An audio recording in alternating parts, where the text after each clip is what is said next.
Olá, muito boa tarde para você. Chega mais que o Globo Esporte está na área para animar a sua semana. E daqui a pouco você vai ver como foi a apresentação do Philippe Coutinho hoje ao Barcelona. O Barça desembolsou cerca de 630 milhões de reais para contratar o brasileiro titular da seleção.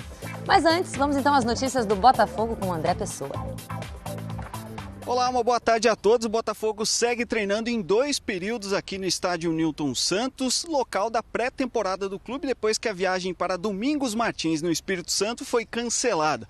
O Botafogo, que é o primeiro time da Série A do Campeonato Brasileiro a estrear nessa temporada, joga na próxima terça-feira contra a Portuguesa, aqui mesmo no estádio Newton Santos, pelo Campeonato Carioca. O técnico Felipe Conceição tem praticamente uma semana para armar o time e deve manter a base que terminou a última temporada, com 2 dúvidas.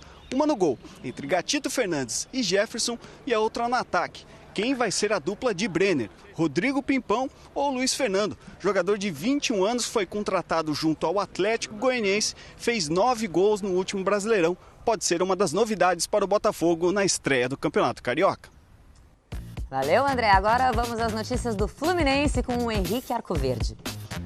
Fala, galera, muito boa tarde. O Fluminense segue se preparando para a estreia do Campeonato Carioca no próximo dia 17 contra o Boa Vista. Amanhã o time embarca para os Estados Unidos, onde vai disputar a Florida Cup até o próximo dia 15. E depois das saídas do Henrique, do Diego Cavalieri e da confirmação da venda de Wendel para o Sporting de Portugal no último sábado, o Fluminense pode perder mais um destaque. A diretoria confirmou que os empresários de Henrique Dourado informaram que tem propostas pelo jogador. O principal interessado seria o Corinthians. A diretoria e os representantes de Dourado vão se reunir nos próximos dias para decidir o futuro do atacante. Enquanto isso, a novela Gustavo Scarpa ganhou novos capítulos nesse final de semana com a divulgação de um processo que o Meia moveu contra o clube no último dia 22 de dezembro. Na ação, o Scarpa pede a rescisão de contrato com o Fluminense, alegando atraso no pagamento de direitos de imagem e no recolhimento de FGTS. O valor da causa passa os 9 milhões de reais. Em nota, a diretoria lamentou a postura do Scarpa, disse que já pagou todos os débitos que tinham com ele e que vai tentar manter na justiça o vínculo com o atleta. Por fim, a base tricolor também não deu boas notícias para o torcedor. Derrota por 3-2 para o Tubarão de Santa Catarina na Copa São Paulo de Futebol Júnior. O Fluminense volta a campo amanhã contra o Marília e precisa vencer para não depender de nenhum outro resultado para avançar à próxima fase da competição.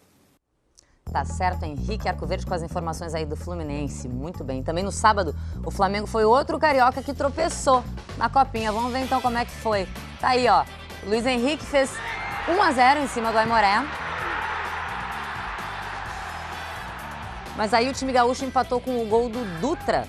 1-1, placar final. O Fla continua na liderança do Grupo 21 e joga a última partida da primeira fase amanhã contra o Oeste. E o técnico do time profissional do Flamengo, o colombiano Reinaldo Rueda, chegou ao Rio na madrugada de hoje e falou rapidamente que as notícias sobre o acerto dele com a seleção do Chile são precipitadas. Já já a gente vai falar mais então sobre isso na Central do Mercado. Vamos para a quadra agora, falar de novo Basquete Brasil. O Flamengo venceu o Pinheiros e está bem na tabela, viu? O duelo foi entre o terceiro e o segundo colocados na classificação. Flamengo e Pinheiros tinham os mesmos 75% de aproveitamento. E quem vencesse ficaria com a vice-liderança. Era uma partida importante para a tabela, mas que teve um gosto diferente para um jogador. O ala pivô Olivinha foi homenageado pelos 200 jogos com a camisa do Flamengo no NBB. São 200 jogos no clube do meu coração. Eu passei mais de um terço da minha vida na Gávea, cheguei em 1998, são 13 anos de clube. Então, para mim é uma satisfação muito grande poder estar representando essas cores aqui do Flamengo. A partida de hoje realmente foi especial para mim. Mas dentro de quadra, outro flamenguista foi o nome do jogo. E não foi o Marcelinho. Ele se recupera de uma crise de hérnia de disco cervical e recebeu o tratamento VIP do Urubu, mascote do Flamengo, no banco de reservas. E nem o Marquinhos. Foi o JP Batista, com 8 rebotes e 17 pontos. O cestinha do time. O Flamengo começou melhor. Terminou o segundo quarto com 42-30 no placar, 12 pontos de vantagem.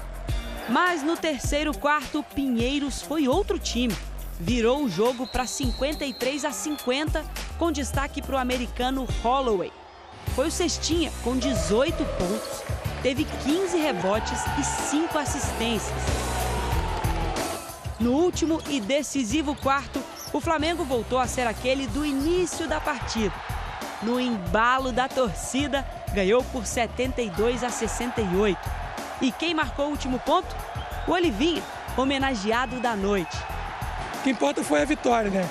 Essa sexta aí no finalzinho foi só para encerrar com chave de ouro esse dia especial para mim. E o Flamengo assumiu a vice-liderança do NBB, atrás do líder Mogi das Cruzes. No próximo bloco tem mais basquete, com uma partida recheada de tudo que a NBA tem de melhor.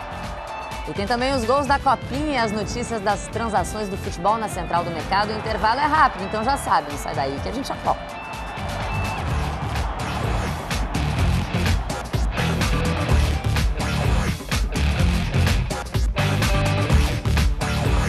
Estamos de volta e agora com as notícias sobre as negociações do mundo do futebol na Central do Mercado, com ele que está super informado sempre, Bruno Cortes. Muito boa tarde para você. Tudo bem, Cris? Boa tarde a todos. Olha, o mercado esteve agitado no fim de semana e promete para hoje também. Reinaldo Rueda já chegou ao Rio de Janeiro, vindo de Cali, na Colômbia, e se reúne ainda nesta segunda-feira com os dirigentes do Flamengo para definir o futuro dele. Fica ou não fica no Flamengo? A imprensa do Chile já diz que ele acertou com a seleção nacional. Uma novela que chegou ao fim é no São Paulo. Diego Souza é reforço do São Paulo para 2018, vai reforçar o time, 10 milhões de reais foi o que o São Paulo pagou ao Sport pelo Diego Souza, que vai jogar lá na frente, como atacante, do jeito que o Tite gosta de vê-lo jogar na seleção brasileira. Quem pode vir a ser um parceiro do Diego Souza nesse ano de 2018 no São Paulo é Robinho, que entrou na mira do São Paulo. O técnico Dorival Júnior gosta desse nome. A gente fala agora sobre Henrique Dourado. Pode estar saindo do Fluminense. O Fluminense recebeu uma proposta do Corinthians pelo Dourado. O Corinthians querendo o substituto para o Jô, que foi embora para o Japão. Os dois, aliás, terminaram o brasileiro como artilheiros da competição. E para terminar, ainda sobre o Fluminense, o caso do Gustavo Scarpa está complicado, entrou com uma ação judicial contra o clube, cobrando salários atrasados, e agora hoje a juíza Dalva Macedo disse que precisa de mais informações adicionadas a esse processo para que, sob risco desse processo, ser extinto. 24 horas no Globoesporte.com e durante toda a tarde no Sport TV, Central do Mercado. Cris, tchau, tchau. Valeu, Bruno. Não para não. E o Esporte Espetacular mostrou ontem, normas internacionais de controle de dopagem estão sendo dribladas no Brasil. A reportagem é do Fred Justo. A Agência Mundial Antidoping confirma. O Brasil é o país que mais faz exames no mundo para investigar a utilização de substâncias proibidas no futebol. Em média, a CBF encomenda quase 5 mil exames por ano. Aproximadamente 3 mil deles são feitos em jogos das séries A e B do Campeonato Brasileiro. Os clubes mandantes pagam pelos exames, R$ 4.920 por partida, para que 4 jogadores sejam testados. Ou seja, só com as 2 principais divisões do Campeonato Brasileiro, o negócio envolve cerca de R$ 3.700.000 por ano. Só que nem tudo funciona dentro das regras. A Agência Mundial Antidoping proíbe que federações esportivas recebam o resultado de exame antes da autoridade nacional que trata do assunto. No caso do Brasil, é a ABCD, Autoridade Brasileira de Controle de Dopagem. Mas a CBF conseguiu um jeitinho de burlar esse sistema. Desde 2014, a Controle de Doping Brasil faz os serviços de coleta, armazenamento e transporte de amostras para a CBF. Esta empresa foi criada pelo médico Fernando Solera, que colocou 2 ex-cunhados como sócios, Renato Dick e Fábio Dick, irmãos da ex-mulher de Solera. Durante 2 anos, Solera acumulou 2 funções, a de presidente da Comissão de Controle de Doping da CBF e a de dono da empresa que ele mesmo contratava. Era dele a obrigação de fiscalizar o serviço prestado pela própria empresa. Cunhado não é família e ex-cunhado também não é família. O senhor se sente apto, então, a avaliar o trabalho dessa empresa? Não, o senhor não vem Não é lógico, avalia o trabalho dessa empresa com a maior tranquilidade do mundo. Segundo este documento da Junta Comercial de São Paulo, Fernando Solera deixou a sociedade no ano retrasado. Na época, o chefe do departamento médico da CBF, Jorge Pagura, disse a Fernando Solera para escolher. Ou você realmente é o presidente da Comissão Brasileira de Controle de Dopagem, ou você é sócio da empresa que faz o exame. As 2 coisas não dão, escolhe uma ou outra. Mas durante a investigação, nós encontramos Fernando Solera trabalhando pelo menos 2 vezes por semana nesta clínica de fisioterapia na Zona Norte de São Paulo. É o mesmo endereço da sede da empresa Controle de Doping Brasil. que hoje pertence somente aos ex-cunhados. Falamos com uma das maiores referências internacionais no assunto, o português Luiz Horta, que fez parte da criação da Agência Brasileira de Controle de Dopagem. Ele vê problema nessa relação. Se é uma empresa privada que faz a coleta das amostras e se há pessoas que estão na gerência dessa empresa, colaboram também, por exemplo, no planejamento dos controlos e na gestão dos resultados, há aqui um nítido conflito de interesses. Um documento a que o Esporte Espetacular teve acesso com exclusividade revela que a CBF recebeu o resultado de um exame antes da ABCD.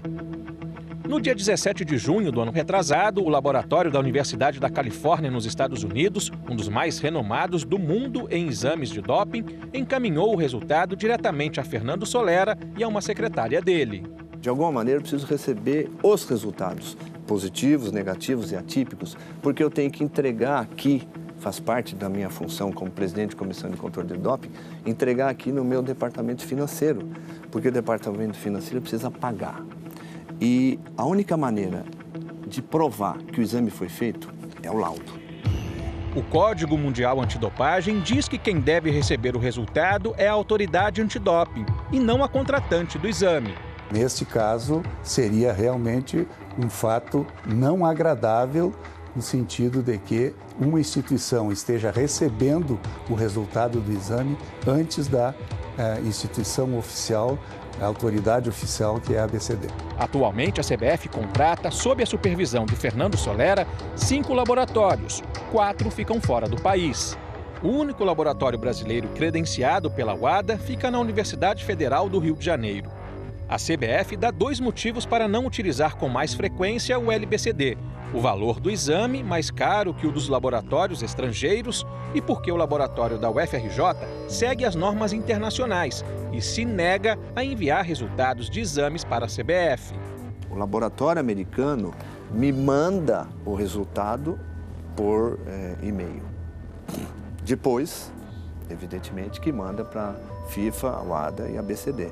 Mas o laboratório brasileiro não mandou e disse que não ia mandar. Em nota, o Laboratório Brasileiro de Controle de Dopagem reforça que o procedimento de encaminhar resultados diretamente a federações não é permitido pela UADA.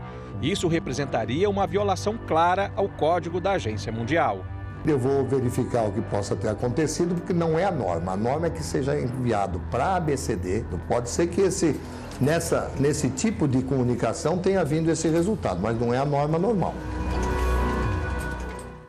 A Controle de Doping Brasil, dos irmãos Renato e Fábio Dick, não quis se manifestar. E o laboratório da Universidade da Califórnia informou que não faz comentários sobre a relação com seus clientes. Procurada pela nossa produção, a direção da CBF respondeu que Jorge Pagura, presidente da Comissão de Médicos da CBF, ouvido nessa reportagem, já fala oficialmente pela entidade.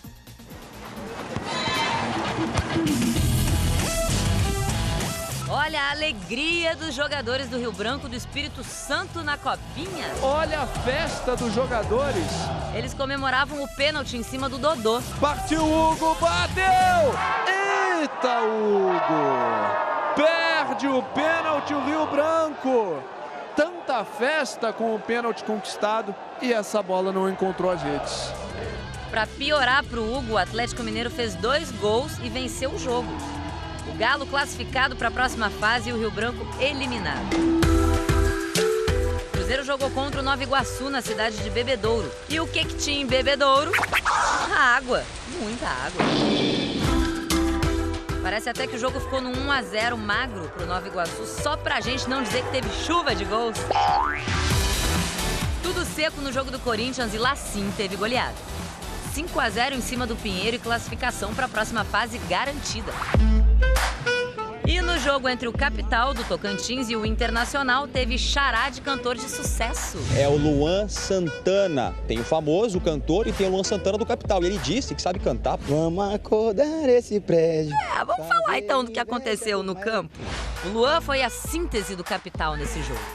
Parecia que ia dar certo ao abrir 1-0, mas desafinou geral e perdeu por 2-1. Inter classificado para a próxima fase da Copa São Paulo de Futebol Júnior. Pensa comigo, o que um bom jogo de basquete precisa ter? Enterrada? Teve. Drible desconcertante? Pode riscar da lista. Passe espetacular? Olha esse.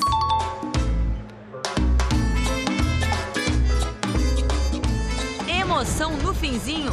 Teve tudo isso no jogo entre Portland Trail Blazers e San Antonio Spurs pela NBA.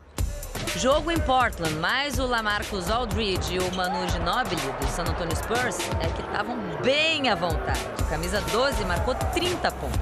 E o argentino de 40 anos fez 27. Mesmo assim, a partida foi equilibrada. Repara nesse cara, o CJ McCollum. No terceiro quarto, ele já estava fazendo a diferença e ainda faria muito mais. No começo do último período, Portland ficou 7 pontos à frente e animou a torcedora. Só que o San Antonio encostou. Ginobili vem para 3 pontos. Ginobili!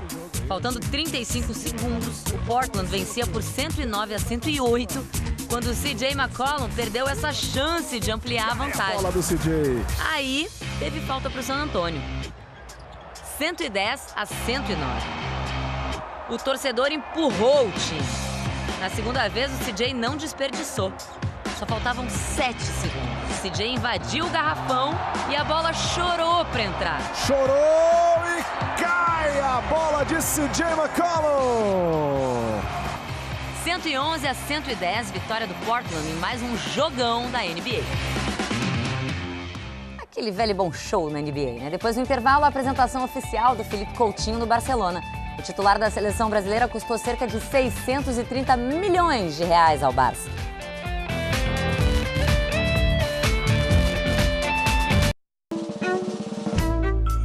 Um convite para experimentar diversas sensações. O ritmo do Cirque du Soleil, um dos mais famosos do mundo, varia do mais rápido ao mais suave. Da surpresa em dar um salto nada convencional à surpreendente parada na hora certa. É um circo, lugar de improviso, de graça, de espetáculo feito por artistas. Mas não é que tem atleta que se sente em casa neste lugar? Flávia Saraiva, a Flavinha, ginasta equilibrista do Brasil, 5º lugar nas Olimpíadas do Rio na final da trave, encontrou a ex-ginasta Shona Morgan. Sexta colocada com a equipe australiana na Olimpíada de Pequim 2008. Nossa, ela é muito boa e agora ver ela no circo, continuando o trabalho dela, é muito legal.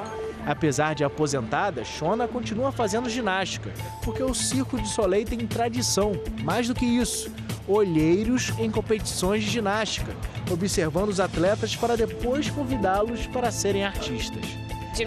Os ginastas têm a força e a flexibilidade, a estrutura para fazer manobras, saltos, entendem como mover seu corpo e aprender coisas novas. Flavinha acompanhou de perto o aquecimento dos artistas que estão de passagem pelo Rio com o espetáculo Amaluna. Se ginástica já precisa de coragem, imagina isso. Piscina ginástica, só uma pessoa se apresenta nas barras assimétricas. No circo, o movimento nas barras é planejado por um grupo, ensaiado em grupo, para que nada dê errado no show compartilhado. Nossa, tem que ensaiar muito, viu? É igual treino. Com o passar do tempo, Flavinha foi percebendo, cada vez mais, as semelhanças entre o circo e a ginástica. A gente bota o protetor igual, passa água, magnésio, mel, arruma o barrote igual. Os movimentos são bem parecidos, assim. Eu acho que elas vêm pro circo, mas a essência ainda continua na ginástica, entendeu? E eu achei isso muito legal. O resultado das coincidências entre o esporte e a arte é a beleza da apresentação solo. É a beleza da apresentação por equipe.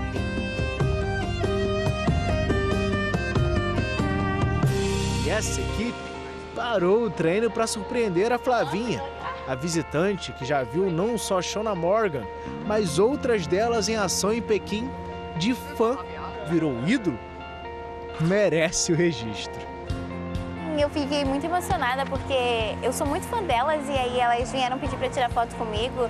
Eu fiquei muito feliz. A sessão de fotos continuou mais um pouco.